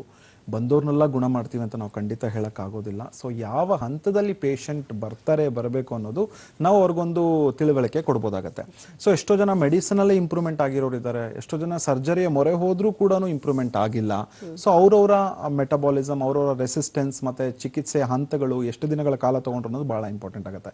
ಬಟ್ ನಮ್ಮ ಏಮ್ ಏನು ಅಂತ ಹೇಳಿದ್ರೆ, ಸರ್ಜರಿಯ ಮುಂಚೆ ಹೋಮಿಯೋಪತಿಕ್ ಮೆಡಿಕೇಶನ್ಸ್ನ ತೊಗೊಂಡ್ರೆ ಇಂಪ್ರೂವ್ಮೆಂಟ್ ಆಗುವಂಥ ಒಂದು ಸಾಧ್ಯತೆ ಖಂಡಿತ ಇರುತ್ತೆ. ಇಲ್ಲಿ ಯಾವುದೇ ರೀತಿ ನೋವಿನ ಮಾತ್ರೆ ಆಗಲಿ, ಯಾವುದೇ ರೀತಿ ಸ್ಟೆರಾಯ್ಡ್ಸ್ ಆಗಲಿ, ಯಾವುದೇ ರೀತಿ ಕೆಮಿಕಲ್ಸ್ ಆಗಲಿ ಇಂಟರ್ವೆನ್ಷನ್ ಮಾಡೋದಿಲ್ಲ. ಆ ಪೇಷಂಟ್ಗೆ ಒಂದು ಮೆಡಿಕೇಶನ್ಸ್ನ ಕೊಡ್ತೀವಿ. ಹೋಮಿಯೋಪತಿ ಅಂದ್ರೆ it is an Indian system of medicine. ಅಂದರೆ ಇಲ್ಲಿ ನಾವು ಇಂಡಿವಿಜುವಲಿಟಿನ ನೋಡ್ತೀವಿ. ಅಂದರೆ ಒಂದು ವ್ಯಕ್ತಿಗೆ ಇನ್ನೊಂದು ವ್ಯಕ್ತಿ ಯಾವ ರೀತಿ ವಿಭಿನ್ನ ಇದ್ದಾನೆ, ಈ ಕಾಯಿಲೆ ಯಾಕೆ ಬಂತು, ಕಾಯಿಲೆ ಬರೋದಕ್ಕೆ ಏನು ಕಾರಣ, ಆನುವಂಶಿಕತೆ ಕಾರಣನ ಅವನ ಆಕ್ಟಿವಿಟೀಸ್ ಕಾರಣನ, ಅವನ ಕೆಲಸದ ಒತ್ತಡ ಕಾರಣನ. ಸೊ ಈ ಕಾರಣನ ತಿಳ್ಕೊಂಡು advanced nano genetic constitution medicine ಅಂತ ಹೇಳ್ತೀವಿ. ಅಂದರೆ ನ್ಯಾನೋ ಜೆನೆಟಿಕ್ ಕಾನ್ಸ್ಟಿಟ್ಯೂಷನ್ ಅಂದರೆ ಅವರ ವ್ಯಕ್ತಿತ್ವಕ್ಕೆ ತಕ್ಕಂತೆ ಔಷಧಿಗಳನ್ನ ಕೊಟ್ಟಾಗ ಇದೊಂದೇ ಸಮಸ್ಯೆ ಅಂತಲ್ಲ, ಆ ಬಾಡಿ ಅಡ್ಜಸ್ಟ್ ಆಗ್ತಾ ಹೋಗ್ತಾ ಇರುತ್ತೆ. ರೂಟ್ ಕಾಸ್ನ ಟ್ರೀಟ್ಮೆಂಟ್ ಮಾಡ್ತೀವಿ. ಮೊದಲನೇದಾಗಿ ಹೋಮಿಯೋಪತಿಕ್ ಮೆಡಿಸಿನ್ ಕೊಡೋದ್ರಿಂದ ದೇಹದಲ್ಲಿ ರಕ್ತ ಸಂಚಾರ ಹೆಚ್ಚಾಗೋದಕ್ಕೆ ಸಹಾಯ ಆಗುತ್ತೆ. ಸೊ ಕಾಲಿನ ರಕ್ತನಾಳಗಳ ಶಕ್ತಿ ಹೆಚ್ಚಾಗೋದಕ್ಕೆ ಹೆಲ್ಪ್ ಆಗ್ತಾ ಹೋಗ್ತಾ ಇರುತ್ತೆ. ಮೆಡಿಕೇಶನ್ಸ್ ಜೊತೆಗೆ ಮ್ಯಾನೇಜ್ಮೆಂಟ್ ಕೂಡ ಬಹಳ ಇಂಪಾರ್ಟೆಂಟ್ ಆಗುತ್ತೆ. ಆಸ್ ಎ ವೈದ್ಯರಾಗಿ ಬರೀ ಮೆಡಿಸಿನ್ಸ್ ಕೊಟ್ಬಿಟ್ರೆ ನಮ್ಮ ಕೆಲಸ ಮುಗಿಯೋದಿಲ್ಲ. ಮೆಡಿಸಿನ್ಸ್ ಕೊಟ್ಟ ಮೇಲೆ ಯಾವ ರೀತಿ ಅದನ್ನು ಅವರು ಮೇಂಟೈನ್ ಮಾಡ್ಕೋಬೇಕು, ಮನೇಲಿ ಯಾವ ರೀತಿ ಎಕ್ಸಸೈಸ್ ಮಾಡ್ಕೋಬೇಕು, ಯಾವ ರೀತಿ ಆಹಾರ ಪದ್ಧತಿಗೆ ಒಳಗಾಗಬೇಕು, ಇದೆಲ್ಲ ನಮ್ಮ ಡಾಕ್ಟರ್ಸ್ ತಿಳಿಸ್ಕೊಡ್ತಾರೆ. ಸೊ ಪ್ಯಾರಲಲ್ಲಿ management as well as the medical intervention, ಖಂಡಿತ ಸರ್ಜರಿಯ ಮೊರೆ ಹೋಗದೇರಂಗೆ ಇಂಪ್ರೂವ್ಮೆಂಟ್ಸ್ ಆಗಿರೋರು ತುಂಬ ಜನ ಇದ್ದಾರೆ. ಎಷ್ಟೋ ಜನ ಸರ್ಜರಿ ಹೋದ್ಮೇಲೂ ಕೂಡ 2ನೇ ಸರಿ ಮಾಡಿಸ್ಕೊಂಡಿದ್ದಾರೆ, 3ನೇ ಸರಿ ಸರ್ಜರಿ ಮಾಡಿಸ್ಕೊಂಡು ನಮ್ಮ ಹತ್ರ ಬಂದಿದ್ದಾರೆ. ಸೊ ಇನಿಷಿಯಲ್ ಹಂತದಲ್ಲಿ ಬಂತು ಅಂತ ಹೇಳಿದ್ರೆ ಇಂಪ್ರೂವ್ಮೆಂಟ್ಸ್ ರೇಟ್ ಅಥವಾ ಗುಣ ಆಗುವಂಥ ಒಂದು ಪರ್ಸೆಂಟೇಜ್ ಜಾಸ್ತಿ ಇರುತ್ತೆ. ಅದೇ ಲೇಟರ್ ಸ್ಟೇಜಸ್ಸಲ್ಲಿ ಬಂದರೆ, ವೆರಿಕೋಸ್ ಅಲ್ಸರ್ ಸ್ಟೇಜಸ್ಸಲ್ಲಿ ಬಂದರೆ ಸ್ವಲ್ಪ ಕಡಿಮೆ ಇರುತ್ತೆ. ಆದಷ್ಟು ಅವರು ಕರೆಕ್ಟಾದ ಒಂದು ಹೋಮಿಯೋಪತಿಕ್ ಚಿಕಿತ್ಸೆನ ಪಡ್ಕೊಂಡ್ರೆ ಇದರಿಂದ ಗುಣಮುಖ ಆಗುವಂಥ ಒಂದು ಪರ್ಸೆಂಟೇಜ್ ಜಾಸ್ತಿ ಇರುತ್ತೆ ಮತ್ತು ಯಾವುದೇ ರೀತಿ ಅಡ್ಡ ಪರಿಣಾಮಗಳಿಲ್ಲ. ಮೆಡಿಕಲ್ ಇಂಟರ್ವೆನ್ಷನಲ್ಲಿ ಇಂಪ್ರೂವ್ಮೆಂಟ್ ಆಗ್ಬೋದು. ಸೊ ಮೆಡಿಸನ್ ಯಾವ ರೀತಿ ಇರಬೇಕು ಅಂದರೆ ಆ ಕಾಯಿಲೆನ ಕಡಿಮೆ ಮಾಡೋ ನಿಟ್ಟಿನಲ್ಲಿ ಇರಬೇಕು, ಇನ್ನೊಂದು ಕಾಯಿಲೆನ ತರಿಸೋ ನಿಟ್ಟಿನಲ್ಲಿ ಇರಬಾರ್ದು. So homoeopathy it is no side effects ಅಂತ ಹೇಳ್ತೀವಿ. ಸೊ ಆ ಪೇಷಂಟ್ಗೆ ಒಂದು ಮೆಡಿಸಿನ್ಸ್ ಕೊಟ್ಟಾಗ, ನ್ಯಾನೋಜೆನೆಟಿಕ್ ಕಾನ್ಸ್ಟಿಟ್ಯೂಷನ್ ಮೆಡಿಸಿನ್ಸ್ ಕೊಟ್ಟಾಗ ಇಂಪ್ರೂವ್ಮೆಂಟ್ ಆಗುವಂಥ ಸಾಧ್ಯತೆ ಹೆಚ್ಚಿರುತ್ತೆ ಅನ್ನೋದು ಈ ಮೂಲಕ ಹೇಳ್ಬೋದು. ಒಂದ್ಸರಿ ಟ್ರೀಟ್ಮೆಂಟ್ ತಗೊಂಡು ಅದು ಸರಿ ಹೋಯ್ತು, ಬ್ಯಾಲೆನ್ಸ್ ಆಯ್ತು ಅಂದಮೇಲೆ ಮತ್ತೆ ಬರೋ ಚಾನ್ಸಸ್ ಇರುತ್ತಾ ಡಾಕ್ಟರ್? ಮತ್ತೆ ಬರೋ ಚಾನ್ಸಸ್ ಖಂಡಿತ ಇರುತ್ತೆ. ಒಂದು 20 to 30% ಚಾನ್ಸಸ್ ಇರುತ್ತೆ. ಬಟ್ ಆದಷ್ಟು ಕರೆಕ್ಟಾದ ಒಂದು ನಿಟ್ಟಿನಲ್ಲಿ ವಾಸಿ ಮಾಡಿದ್ರೆ ಅದು ಬರುವಂಥ ಸಾಧ್ಯತೆಗಳು ಬಹಳ ಕಡಿಮೆ ಇರುತ್ತೆ. ಬರೀ ಜಸ್ಟು ಈಗ ಸರ್ಜರಿ ಯಾಕೆ ಹೇಳಲ್ಲ ಅಂತ ಹೇಳಿದ್ರೆ, ಆ ರಕ್ತನಾಳ ಯಾವ್ದು ಊತ ಇರುತ್ತೆ ಅದನ್ನು ತೆಗಿಯೋದ್ರಿಂದ ಆ ಕಾಯಿಲೆ ವಾಸಿ ಆಗೋದಿಲ್ಲ. ಪಕ್ಕದ ಒಂದು ರಕ್ತನಾಳಕ್ಕೆ ಸಮಸ್ಯೆ ಉಂಟಾಗ್ಬೋದು, ಇನ್ನೊಂದು ಕಾಯಿಲೆಗೆ ರಕ್ತ ಸಂಚಾರ ಕಡಿಮೆ ಆಗಿ ತೊಂದರೆಗಳು ಉಂಟಾಗ್ಬೋದು. ಸೊ ಅದಕ್ಕೆ ನಾವು ಮ್ಯಾನೇಜ್ಮೆಂಟ್ ಅಂತ ಹೇಳ್ತಾ ಇರ್ತೀವಿ. ಯಾಕೆ ನಾವು ಎಷ್ಟೋ ಜನರು ಸ್ಟಾಕಿಂಗ್ಸ್ ಅಂತ ಹೇಳ್ತೀವಿ, ಎಲಾಸ್ಟಿಕ್ ಕಂಪ್ರೆಷನ್ ಸ್ಟಾಕಿಂಗ್ಸ್ ಅಂತ. ಅದು ಮಾತ್ರೆಗಳು ತಗೊಳ್ಬೇಕಾದ್ರೆ ಅಥವಾ ಚಿಕಿತ್ಸೆ ಪಡ್ಕೊಳ್ತಾ ಇದ್ರೆ ಹಾಕೊಳ್ತಾ ಹೋಗ್ಬೇಕಾಗತ್ತೆ. ಮತ್ತು ಎಲಿವೇಶನ್ ಆಫ್ ದಿ ಲೆಗ್ಸ್ ಅಂತ ಹೇಳ್ತೀವಿ. ಮಲ್ಕೊಳ್ಬೇಕಾದ್ರೆ 1 feet ಹೈಟ್ ಕಾಲೆತ್ತಿ ಮೇಲೆತ್ತಿ ಮಲ್ಕೊಳ್ಬೇಕಾಗತ್ತೆ ಬ್ಯಾಕ್ ಫ್ಲೋ ಆಫ್ ಬ್ಲಡ್ ಆಗೋದಕ್ಕೆ. ಮತ್ತು ಅಟ್ಲೀಸ್ಟ್ ಒಂದು 3/4 ಗಂಟೆಗಳ ಕಾಲ ವಾಕಿಂಗ್ ಮಾಡುವಂಥದ್ದು, ಎಕ್ಸಸೈಸ್ ಮಾಡುವಂಥದ್ದು ಖಂಡಿತ ಬೇಕಾಗುತ್ತೆ. ಯಾಕಂದ್ರೆ ಕಾಫ್ ಮಸಲ್ ಅನ್ನೋದು it is a second heart muscle ಅಂತ ಹೇಳಿ ಕರಿತೇವೆ. ಹೃದಯದಿಂದ ರಕ್ತ ಕೆಳಗಡೆ ಹೋಗುವಂಥದ್ದು ಬಹಳ ಈಸಿ, ಬಟ್ ಕೆಳಗಡೆಯಿಂದ ಮೇಲ್ಗಡೆ ಬರಬೇಕು ಅಂದ್ರೆ ನಮ್ಮ ಮೀನ್ಖಂಡದ ಮಾಂಸಖಂಡ ಬಹಳನ ಶಕ್ತಿಗೆ ಒಳಗಾಗಬೇಕಾಗತ್ತೆ. ಮತ್ತೆ ತುಂಬಾ ಜನಕ್ಕೆ ಒಂದು ಅಭ್ಯಾಸ ಇರುತ್ತೆ, ತುಂಬಾ ಟೈಟ್ ಆಗಿ ಬೆಲ್ಟ್ಗಳನ್ನ ವೇರ್ ಮಾಡ್ತಾರೆ, ತುಂಬಾ ಕ್ರಾಸ್ಡ್ ಲೆಗ್ ಆಗಿ ತುಂಬಾ ಹೊತ್ತು ಕೂತ್ಕೊಳ್ತಾರೆ. ಸೊ ಇಂಥವ್ರಿಗೆ ರಕ್ತ ಸಂಚಾರದಲ್ಲಿ ಏರ್ಪೇರು ಉಂಟಾಗುತ್ತೆ. ಸುಮ್ಮನೆ ಸೆಲ್ಫ್ ಮೆಡಿಕೇಶನ್ಸ್ನ ತಗೊಳ್ಳುವಂಥದ್ದು ಬೇಡ. ಆದಷ್ಟು ಬೀಟ್ರೂಟ್ನ ಆದಷ್ಟು ಹೆಚ್ಚು ಉಪಯೋಗಿಸ್ಕೊಳ್ಬೇಕು, ನೀರನ್ನ ಆದಷ್ಟು ಹೆಚ್ಚು ಉಪಯೋಗಿಸ್ಕೊಳ್ಬೇಕು. ಇದು ರಕ್ತ ಸಂಚಾರಕ್ಕೆ ಹೆಲ್ಪ್ ಆಗ್ತಾ ಹೋಗ್ತಾ ಇರುತ್ತೆ. ಆದಷ್ಟು ಫಿಸಿಕಲ್ ಒಂದೇ ಅಲ್ಲ, ಮಾನಸಿಕವಾಗಿ ಆದಷ್ಟು ನೆಮ್ಮದಿಯಾಗಿರುವಂಥದ್ದು, ಟೆನ್ಷನ್ ತಗೊಳ್ಳದೆ ಇರುವಂಥದ್ದು. ಸೊ ಕಾಯಿಲೆ ಬಗ್ಗೆ ಖಂಡಿತ ಟೆನ್ಷನ್ ಇರಬೇಕಾಗತ್ತೆ, ಬಟ್ ಭಯ ಬೀಳಿಸಬಾರ್ದು. ಸೊ ಟೆನ್ಷನ್ ಇದ್ರೇ ಸೊ ಏನಾಗುತ್ತೆ ಅನ್ನೋದಕ್ಕೆ ಅವ್ರಿಗೆ ಗೊತ್ತಾಗಬೇಕಾಗತ್ತೆ, ತಿಳುವಳಿಕೆ ಇರಬೇಕಾಗತ್ತೆ ಕಾಯಿಲೆ ಬಗ್ಗೆ. ಸೊ ಸೆಲ್ಫ್ ಮೆಡಿಕೇಶನ್ಸ್ ಆದಷ್ಟು ಕಡಿಮೆ ಮಾಡಿ, ನೋವಿನ ಮಾತ್ರೆ ತಗೊಳ್ಳುವಂಥದ್ದು, ಸೊ ಇನ್ಫೆಕ್ಷನ್ಗೆ ಆ್ಯಂಟಿಬಯೋಟಿಕ್ಸ್ನ ತಗೊಳ್ಳುವಂಥದ್ದು ಬರೀ ಇಷ್ಟೇ ಸೀಮಿತ ಅಲ್ಲ. ಸೊ ಕರೆಕ್ಟಾದ ಒಂದು ರೂಟ್ ಕಾಸ್ನ ನಾವು ಚಿಕಿತ್ಸೆ ಕೊಟ್ಟರೆ ಹೋಮಿಯೋಪತಿಕಲಿ ಖಂಡಿತ ಈ ರೀತಿಯ ಸಮಸ್ಯೆಗಳು, ಕಾಂಪ್ಲಿಕೇಶನ್ಸಿಂದ, ಅಲ್ಸರ್ಗಳಿಂದ ನಾವು ಈ ಕಾಯಿಲೆಯಿಂದ ದೂರ ಇರ್ಬೋದು ಅನ್ನೋದು ಹೇಳ್ಬೋದು. Alright, thank you so much doctor. ತುಂಬ ಒಳ್ಳೆ ಮಾಹಿತಿಯನ್ನು ತಿಳಿಸ್ಕೊಟ್ರಿ. ನಮ್ಮ ಹೋಮಿಯೋಪತಿಯಲ್ಲಿ ಹೇಗಿದೆ ಟ್ರೀಟ್ಮೆಂಟ್ ಅನ್ನೋದನ್ನು ಕೂಡ ತಿಳಿಸ್ಕೊಟ್ರಿ. Thank you so much. Alright ವೀಕ್ಷಕರೇ, ನಮ್ಮ ಹೋಮಿಯೋಪತಿಯಲ್ಲಿ ವೆರಿಕೋಸ್ ವೇನ್ಸ್ಗೆ ಸೂಕ್ತ ಚಿಕಿತ್ಸೆಯನ್ನು ಕೊಡಲಾಗುತ್ತೆ. ಯಾವ ಸ್ಟೇಜ್ನಲ್ಲಿದೆ ಅನ್ನೋದನ್ನ ಗುರುತಿಸ್ಕೊಂಡು ನಿಮಗೆ ಯಾವ ರೀತಿ ಮದ್ದು ಅದರ ಚಿಕಿತ್ಸೆ ಇಂಪಾರ್ಟೆಂಟ್ ಅನ್ನೋದನ್ನ ಗಮನಿಸಿಕೊಂಡು ಟ್ರೀಟ್ ಮಾಡ್ತಾರೆ. ಆಯಾ ಶಾಖೆಗಳ ನಂಬರ್ನು ಕೂಡ ನೀವು ನೋಟ್ ಮಾಡ್ಕೊಳ್ಬಹುದು.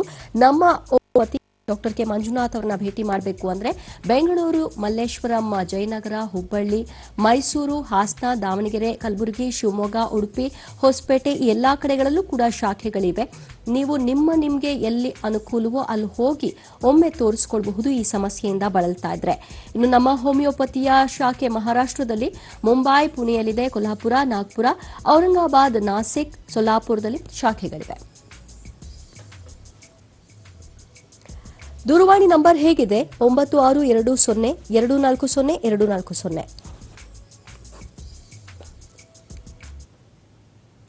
ಇದೆಷ್ಟು ನಮ್ಮ ಹೋಮಿಯೋಪತಿ ಅರ್ಪಿಸುವ ನಿತ್ಯ ಸಂಜೀವಿನಿ. ನೆನಪಲ್ಲಿ ನ್ಯೂಸ್ ಅಂದ್ರೆ ಪಬ್ಲಿಕ್ ಟಿವಿ.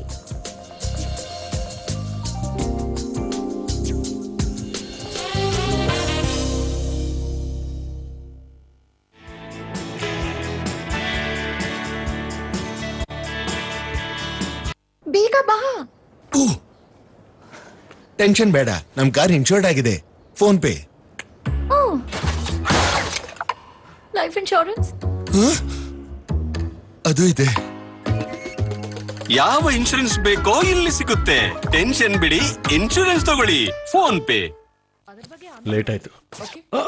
ಈ ಮೊಣಗಂಟು. ಮಗಳೇ 5 ನಿಮಿಷ. ಚಿರಾಗ್, ಬ್ಯಾಂಕ್ ತನಕ ಬಿಡು. 10 ನಿಮಿಷ. ನೋವು ಗುಣ ಆಗದಿದ್ರೆ ಲೈಫ್ ಅವಲಂಬಿತ ಆಗಿರುತ್ತೆ. ಬಳಸಿ ಹೊಸ ವಾಲಿನಿ ಜಾಯಿಂಟ್ ಎಕ್ಸ್ಪರ್ಟ್. ಇದು ಗಂಟು ನೋವಿನಿಂದ ಆರಾಮ ನೀಡುತ್ತೆ ಪೂರ್ತಿ 12 ಗಂಟೆಗಳ ತನಕ. ಹೊಸ ವಾಲಿನಿ ಜಾಯಿಂಟ್ ಎಕ್ಸ್ಪರ್ಟ್. ತಿರುಪತಿ ಟಿಕೆಟ್ಗಳೇ ಸಿಗ್ತಾ ಇಲ್ಲ. ಅವನ ಕೃಪೆ ಅಪಾರ. ಒಂದು ಆಪ್ ಸಿಕ್ತು, ಅಭಿಬಸ್. ಕರೆಕ್ಟ್. ಇದರಲ್ಲಿ ಬಸ್ ಮಾತ್ರವಲ್ಲ, ಸೀಟ್ ಕೂಡ ಆರಿಸಬಹುದು. ಅಲ್ಲಿ ಸೀಟ್ ನಂಬರ್ 7 ಖಾಲಿ ಇದೆ. ದೇವರ 7 ಬೆಟ್ಟಗಳು. Seat number 7. ಎಷ್ಟು ದಿವ್ಯ ಅನುಭವ. ಡೌನ್ಲೋಡ್ ಮಾಡಿಕೊಳ್ಳಿ. ಅಭಿಬಸ್, ಪ್ರತಿ ಪ್ರಯಾಣದಲ್ಲಿ ನಿಮ್ಮೊಂದಿಗೆ. ಸಾಂಪ್ರದಾಯಗಳ ಅರ್ಥವನ್ನು ಅರಿತುಕೊಂಡು ಆಚರಿಸಿದಲ್ಲಿ ಅದು ಮತ್ತಷ್ಟು ಹೊಳೆಯುತ್ತದೆ. ಈ